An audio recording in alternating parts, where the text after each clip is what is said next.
So I'm going to go on the adventure of inviting people to make announcements. Penultimate potluck is this Friday, if I'm not mistaken, correct? Correct. Yeah, thank you, Andrew. Anyone quick? There, Chris has got an announcement. Then Ian. Men's group, Tuesday, 6 to 8, next door. Be there or be the topic. We're showing a free documentary at the public library in Northboro at 1 o'clock on Saturday. It's called Earth's Greatest Enemy, and it's about climate change and the role the U.S. military has in that. Please come. So what time? Thursday? It's Saturday at 1 o'clock, public library. Anything else? Renee? Yeah. Okay, so I'm taking a few shortcuts with coffee hour today so that I can be at the meeting too. Self-congratulation is no praise. Just a quick reminder, I hope everybody's here for it. Annual meeting is right after we all get a little bit of coffee. There'll be pizza, so bring your appetite too. We're meeting back in here, thank you. And we will announce it with somebody's loud voice to make sure that it's efficient, timely, etc. Yeah, as quickly as we can. So please come back. We need to get a quorum and, you know. Anything else? Okay, great. Olga's last day, which always makes us sad. I mean, not forever, you know.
So close, right? Just almost there. Next year, you'll have that figured out. Our chalice words come from Marjorie Montgomery, who says, life is a gift. Life is a gift for which we are grateful. We gather in community to celebrate the glories and the mysteries of this great gift. 24 years ago, I found myself riding through Vermont listening to This American Life. What's so funny? You know, This American Life, it's on NPR, it's a weekend show. Today's sermon is little more than an adapted ripoff of their 2002 award-winning piece called 81 Words, which was by Alex Spiegel, and it follows the twists and turns of the human journey to get the American Psychiatric Association in 1973 to remove the 81 words that define homosexuality as a mental disorder. And I'm going to sort of attempt to theatrically tell that story. It's a parable of a lot of things. It's a parable of civil rights. It's a victory for complexity in how things happen. It's a living example of the twists that make history real. And I tell the story because it's just an important story to tell on Pride Sunday. But as we all know, the punishment of the sermon is still a long way away. And I encourage you to stand and sing a board anthem, "We Are a Gentle, Angry People," 170. In the 170.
Our prayer comes from Lake Forest Church. I'm going to follow that by a tale that Karen and I are going to tell about the flag, but for now, the prayer. So it's inspired and kind of stolen from a sermon he preached at the General Assembly in 2003 in Boston, if any of you were there. Let us prepare ourselves to step out of the routine of the present moment to be available to the numinous. Forest Church always said that the diagnosis was for prayer and for church and religion in general was the dynamics of being alive and having to die.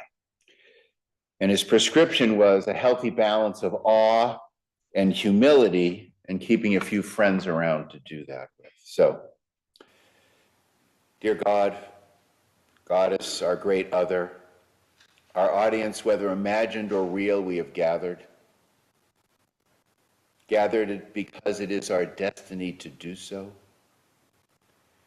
Gathered because rather than employing our freedom of conscience from home, experience has taught us that we need one another. Gathered because we need each other to keep our moral sights high. Gathered because we need companions in the work of love and justice, of enhancing our neighborhoods, and of strengthening our own witness in the world.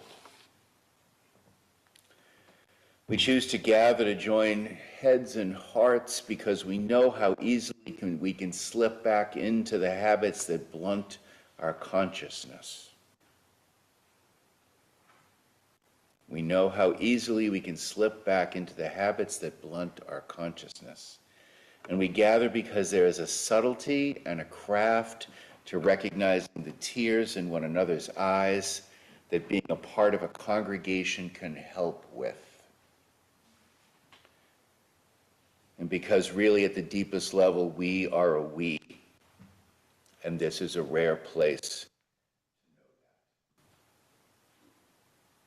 But even selfishly, we gather out of the carnal need to be known. Because we all relate to the abyss alone, but know deep down we really can't prepare for it alone. Be still and breathe.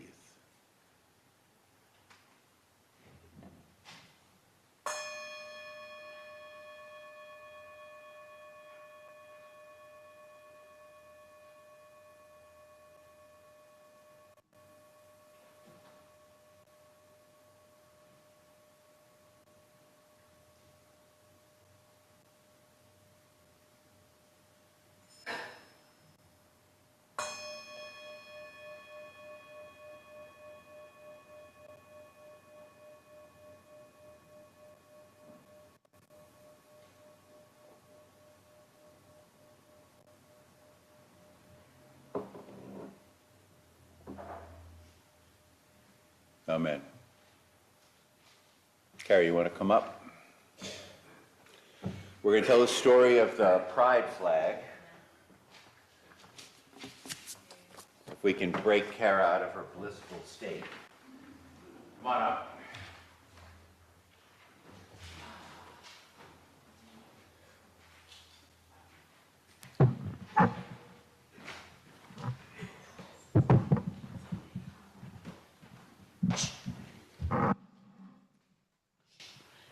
Pride, the story of Harry Milk and the Rainbow Flag by Rob Sanders. On June 25th, 1978, the Pride flag was born. Here is the story about Harvey Milk and Gilbert Baker. Harvey Milk was an activist in San Francisco, which is unlikely given that he had a New York accent. He was a bold activist about human freedom, in particular gay rights. He was elected to the San Fran Board of Supervisors. He was the first openly gay people to be elected to office. He was the lead of a lot of protests. He came to think of that the movement lacked a symbol. Recycling had an image of the green circles. The Red Cross had the Red Cross symbol. There was a peace symbol, but there wasn't a symbol for gay rights and freedom. He turned to his friend Gilbert Baker. He and his friends dipped cloth into barrels. They came up with 8 stripes. June 25th, 1978. They unfurled a large rainbow flag. Harvey Milk and San Fran mayor were tragically killed on November 27th, 1978. Eventually, the 8 stripes of the flag became 6. In 1994, Gilbert Baker designed a mile-long rainbow flag around New York. When the Marriage Equality Act passed in 2015, Biden passed in 2015, the White House had a rainbow flag projected on it.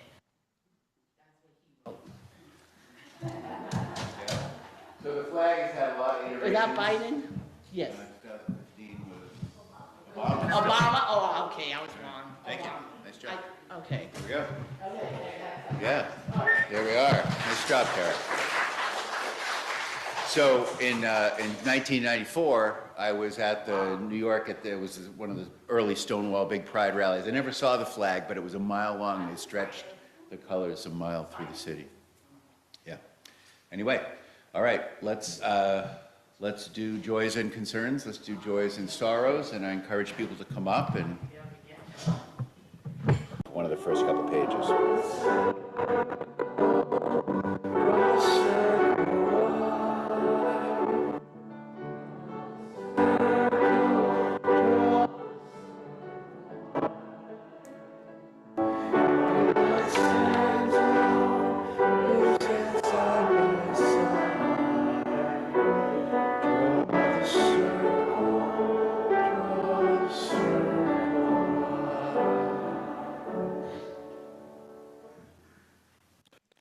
It's now time for our offertory. We do a split plate this month with the Trevor Project. If you don't know what the Trevor Project is, it's basically it's a phone-in crisis 911 kind of, call suicide hotline kind of place for people on the spectrum, LGBTQ. It serves a lot of kids, keeps a lot of trans kids safe as it, from themselves. And I know my good friend Kelly in California served and was fielding calls all night long from people in distress, a lot of young people, I think, in particular.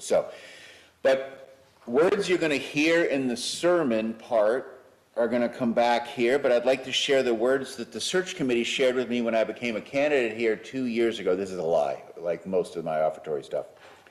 They said quite specifically, do not speak or stare or indicate in any way that you are not anything but a closeted gay man. And I suggest you do the same thing as the ushers pass with the collection. You'll hear those words again later today.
I have a few philosophical, religious positions that I hold dear, stances I can be kind of snotty about. Here's the conclusion to the sermon before it in this form of the reading. History is not fixed. I feel testy and bold just saying it. I think it's my favorite of the unspoken UU creeds. There's no book or person who can tell you what's going to happen because history is not fixed. There are no end days. There is no fate. The future moves and shapes and fumbles forward. Period.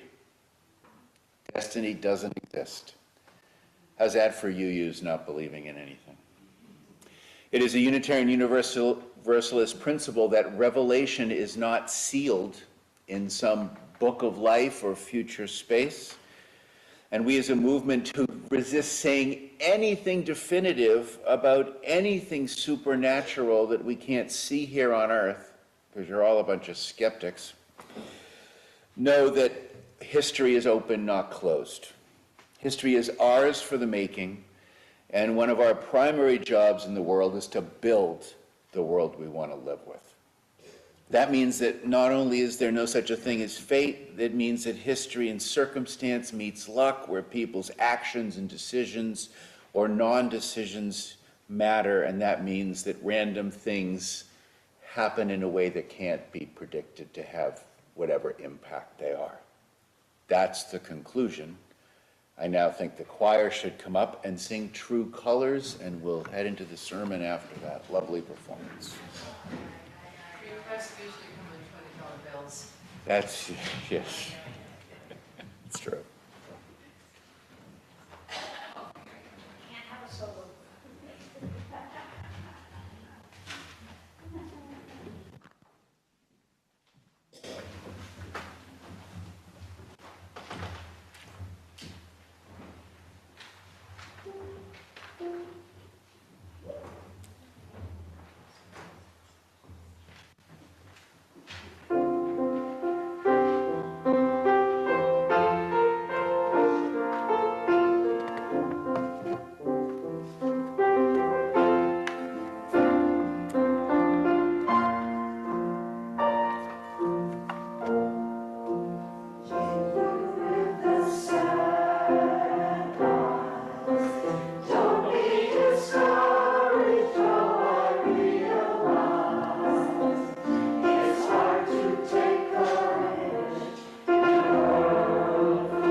In 1970, 90% of the psychiatric professionals in America believed there was something diagnosably wrong with homosexuals. 1970, 90%. Today, 90%, probably more, of the community disagree with that former belief. And that is a remarkable change in perspective in 56 years. It's a small, this story is a small but significant part of how that change happened, and I tell it because it's a story with interesting characters and unpredictable twists, and important because it's a great modern parable of complexity, which we seem to be moving away from complexity. I tell it because it's a metaphor and a case study for how change happens, and I tell it because it raises real questions about what is authoritatively true for us now, and where science and morality rub shoulders with one another, create cultural fault lines like we're living through at the moment. It raises the very questions of what sex is about and a lot else. The story which I've adapted was in some written by Alex Spiegel, who received awards for this. She's the granddaughter of the late Dr. Patrick Spiegel, who was the president-elect of the American Psychiatric Association at the time homosexuality was removed and was no longer considered a disease or disorder. For her accounting, she received a bunch of awards. But I got to tell it with some backstory and some characters. So the 81 words didn't change immediately. They changed into 237 words, but here's a few characters that you're going to meet along the journey. The first are Dr. Irving Bieber and Charles Socarides, and I'm going to put symbolically on a bow tie and a fake mustache and glasses to represent this attitude. All right. They're doctors. They're kind of old-fashioned doctors. They're kind of the old guard.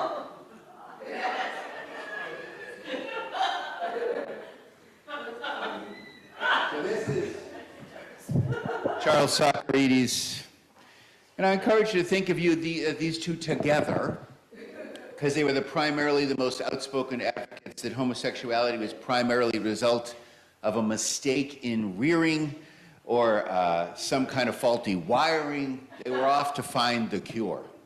They represented an old way of thinking. They did so earnestly, as the premise was faulty to begin with, but nonetheless. So they probably play the closest things to villains in this story. They really are just two personalities and a long, winding sense of assumptions about what is going on with gay people.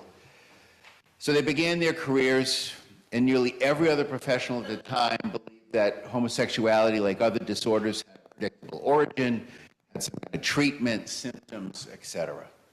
Dr. Socarides felt that behind the normal facade of most homosexuality was a pattern of pathology rooted in an inability to approach women. Now, I have to say that all these studies, at least initially, were about men, so there's sexism in the whole sexist, homophobic thing, yes. And Dr. Bieber ended up doing the largest medical survey on homosexuality ever known, leading to the conclusion that homosexuality, particularly in men, was based in overbearing mothers and neglectful fathers. He defended in military courts. He began to see himself as a champion of their cause because people were being court-martialed for being gay. Right? So he thought that this group of people needed sympathy, not necessarily acceptance. So it was a step forward, though, to give them credit from where it was, because in the 19th century prior to them, being gay was simply an abomination of biblical law, and this was at least an attempt to step forward and sort of with some rudimentary level of complex thinking. In full disclosure, we still don't know what makes someone gay or not gay, and we've just sort of stopped asking that question kind of appropriately out of the dignity of it all. Bieber and Socarides, or I like to refer to them as BS, think of themselves, they were earnestly trying to help. We should think about that. And somewhere in the story, it feels good to say that, again, just sexism was present everywhere. But before them, moving on, there was a group named, there was obviously the Kinsey Report, which took place in 1948. We've all heard about the famous Kinsey Report. And that preceded, but there was a woman named Dr. Evelyn Hooker. No connection to the occupation or slur. And Dr. Evelyn Hooker was a professor at UCLA. And she was part of the culture of the psychiatric community. And back in the 1950s, not long after a time, Kinsey produced that famous report, the head exploding gesture that it suggested that many more people were gay than they thought they were. She met up with a woman, let me put my costume on, Evelyn Hooker, and then I went to the effort again, and I should put it on. So Evelyn Hooker.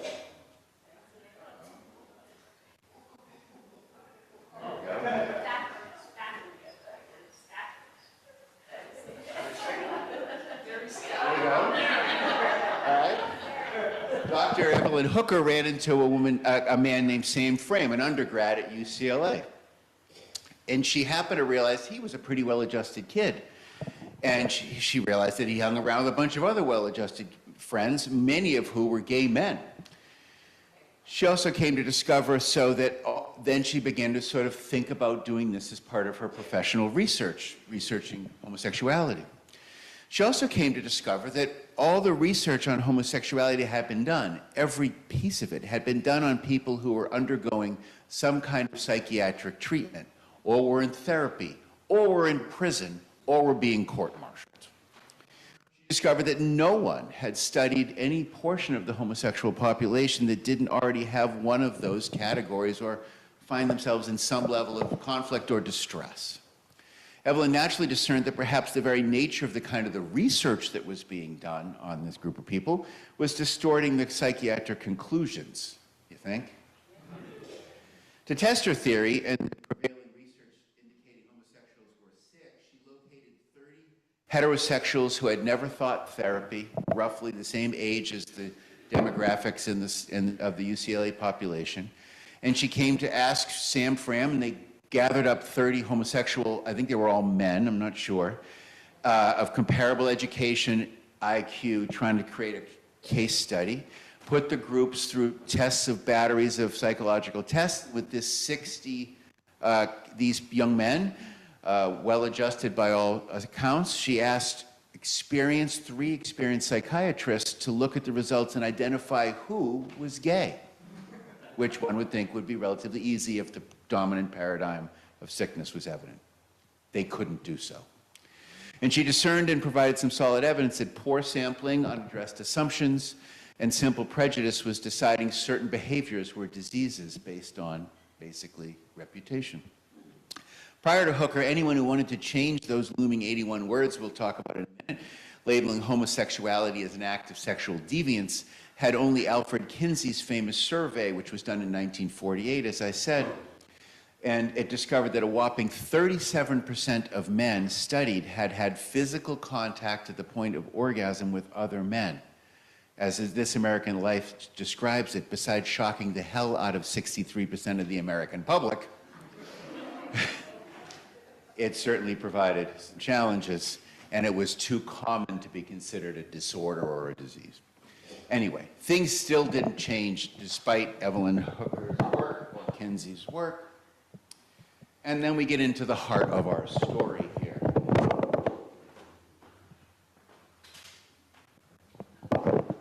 Okay, so there was a group of psychiatrists that in This American Life story refers to as the gay PA. This was an older group of closeted homosexual men, professionals within the American Psychiatric Association who were, for fear of being exploited and losing their entire careers, decided to I'm not going to take my entire shirt off here.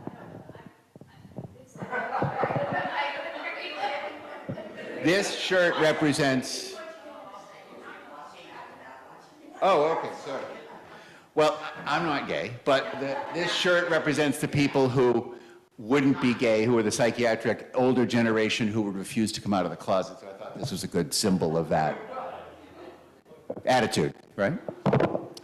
So they had sort of internalized their own homophobia. They were afraid for their careers for obvious reasons. They kept closeted. There was also another group of people, a younger group of people called the Young Turks. And they were sort of activists at the time. Think about the time of Vietnam. They were challenging that older generation of 1950s people. I'm going to represent that group of young psychiatrists, maybe a little bit more liberal, right? They were peaceniks.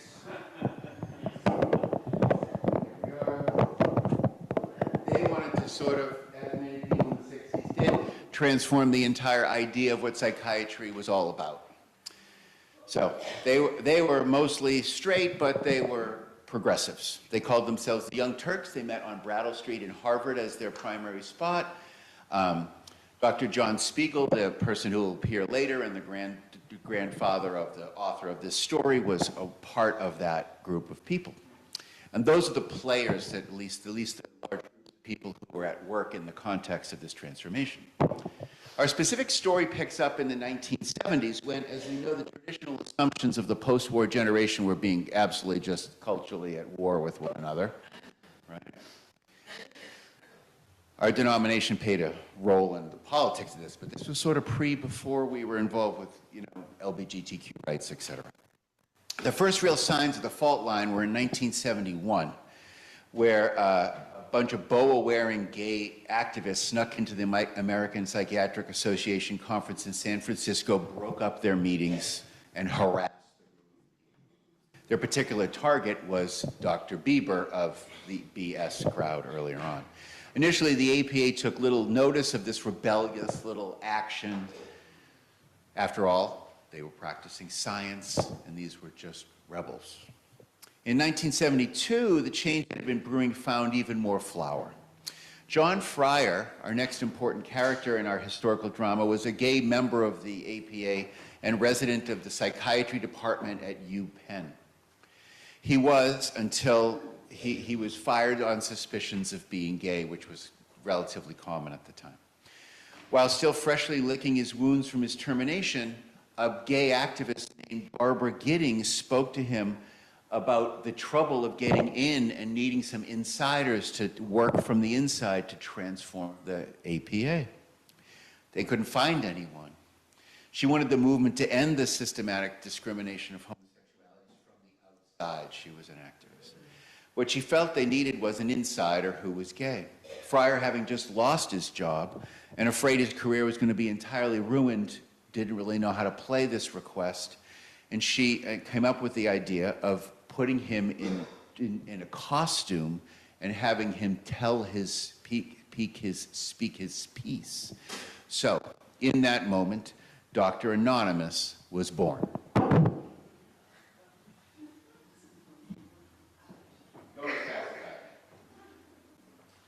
So, Dr. Anonymous, or John Fryer, with a Nixon mask. I couldn't find a Nixon mask.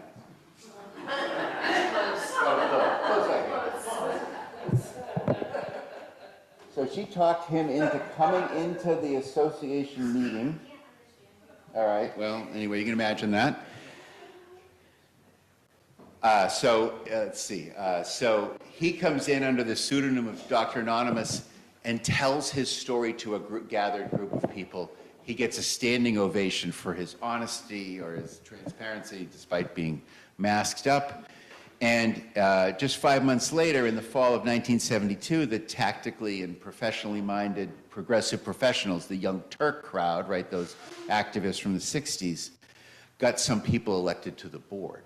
So, right, we have activism, we have internal motions and power-based stuff. One of those was a man named Albert Friedman, who actually was elected president. John Spiegel, who is the player in this, was eventually credited himself with changing that distinction, but that's a little bit ahead of our time. So the tide had begun to turn. There was movements from outside, there was movements from inside. And this was distressing to Irving Bieber and Charles Socarides and other opponents who changed it, who were actually in the business of trying to treat and cure gayness, right? With this change of tone underway, the once lauded research began being rejected but as being too controversial in their modalities, were just kind of beginning to be pulled aside.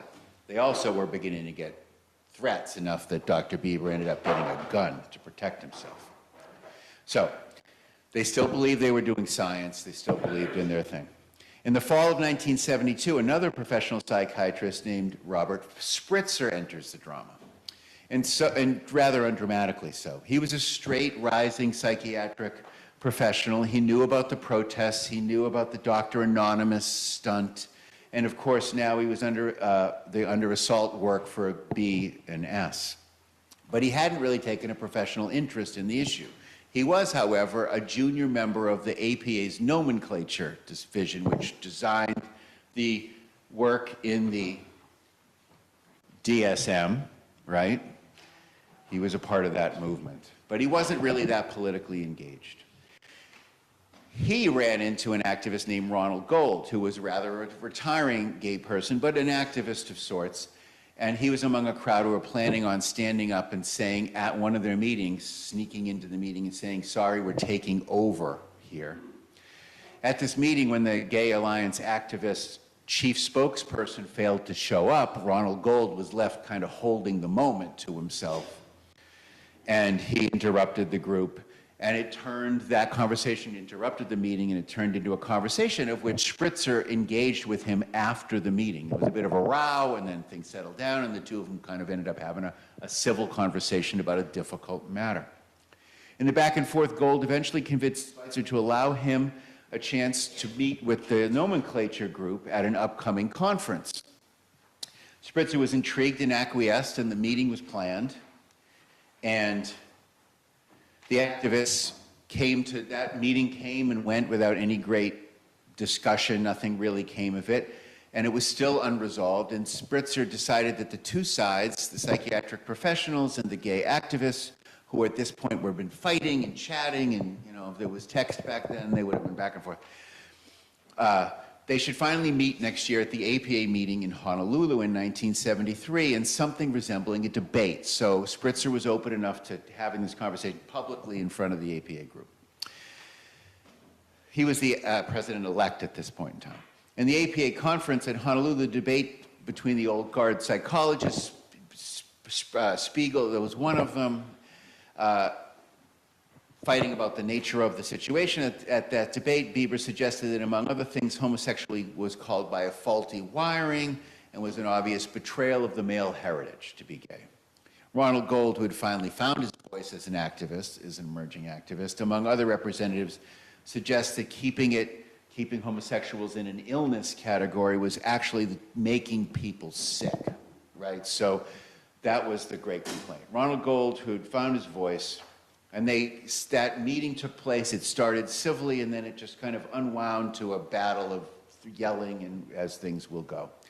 The interesting change took place a little bit later on that night. Somewhere in the prior debates and discussions, Dr. Spritzer, who had now had some history of this sort of stuff, if not a friendship with Gold, mentioned that he had not known of any gay psychiatrists. Well, Gold said,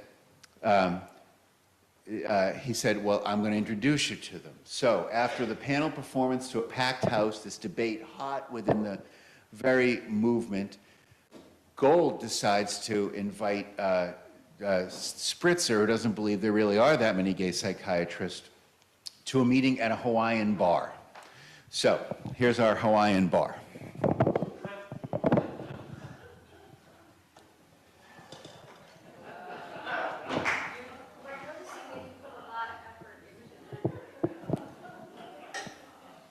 Jeff in his shirt could stand up here too. That would work.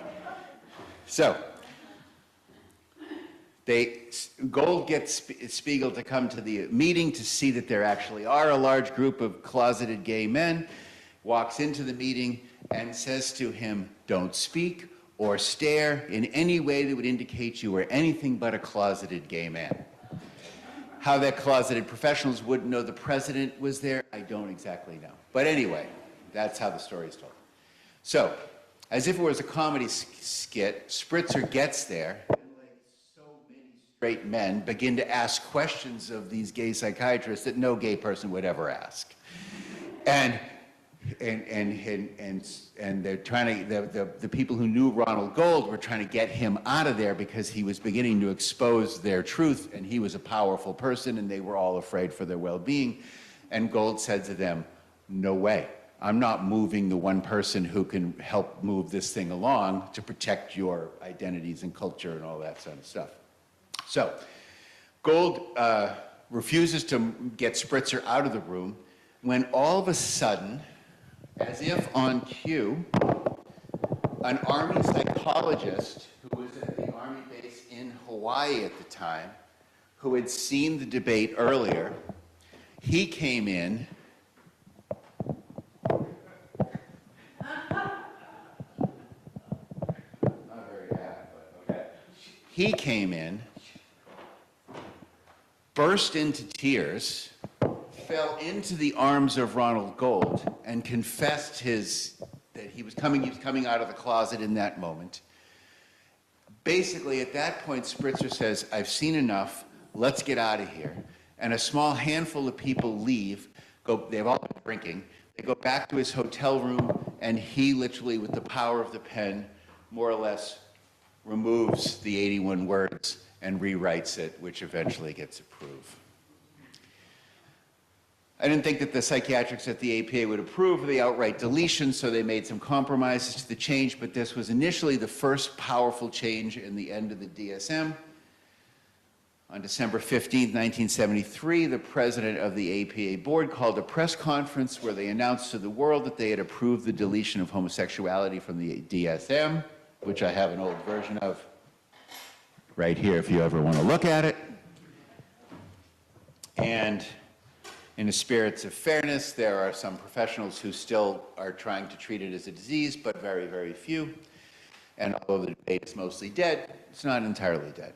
So there's no entry saying that if a gay person, at this way it's understood today that if a gay person finds their sexual preference disturbing, if they're interested in becoming heterosexual, or at least attempting to, and there are some people who fit that description, the APA guidelines suggest that a therapist could counsel that patient so that they come to learn to embrace and accept their sexuality that they seem to innately have. So that is our story. I think the conclusion of the story is that it takes all kinds. I think many of us in this moment would like to see some cultural transformation. I think this is a story of knowing that you can't really predict the future. No one particularly can. You can do your part in it and feel like the role that you particularly have. And I think we as a church are very proud to stand with a pride theme, and particularly this month, but always, and amen. There we go. All right. There we go. Thanks. Our closing hymn is Break Not the Circle, 323. We invite people to stand in body or in spirit, and stand in spirit if not in body. 323.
Kathleen and I caught up at the very last word. Yeah. Our closing words: love can transform the world. by Maureen Kilaran. Love is the inspiration, the spirit that moves and inspires the faith we share. Rightly understood, love can nurture our spirits and transform the world. And as we leave this building, may we be reminded of the love we are challenged always to remember and share. Amen.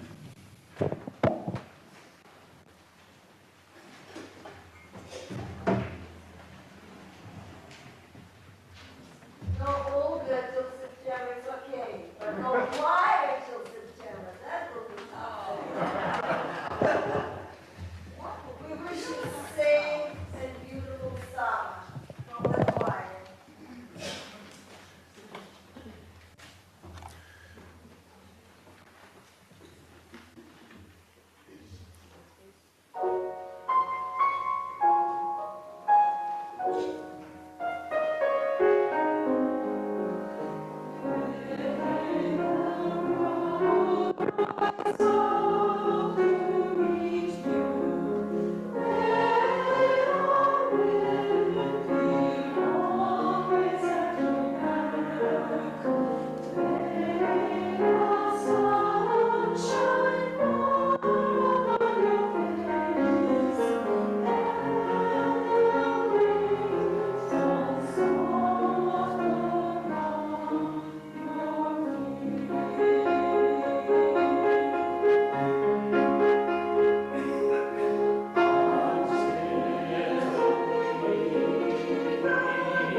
Amen.